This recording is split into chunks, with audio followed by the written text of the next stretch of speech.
104 জনকে গুম করে হত্যা মামলায় জিয়াউল আহসানের বিরুদ্ধে সাবেক সেনাপ্রধান ইকবাল করিম ভূঁইয়ার সাক্ষ্য গ্রহণ শেষ হয়েছে।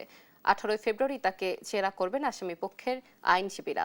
সোমবার বিচারপতি গোলাম মর্তুজা মজুমদারের নেতৃত্বাধীন আন্তর্জাতিক অপরাধ ট্রাইব্যুনাল 1-এ সাক্ষ্য গ্রহণ করা হয়।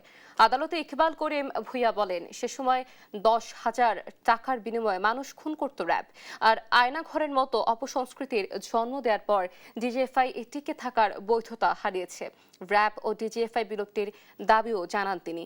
এদিকে পুনর্গঠিত ট্রাইব্যুনালের কার্যক্রমের সারসংক্ষেপ নিয়ে ব্রিফ করেন চিফ প্রসিকিউটর তাজুল ইসলাম।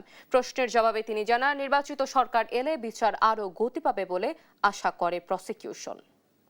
যে বিচারের প্রক্রিয়া চলমান আছে, এটা রাষ্ট্রের কাজ।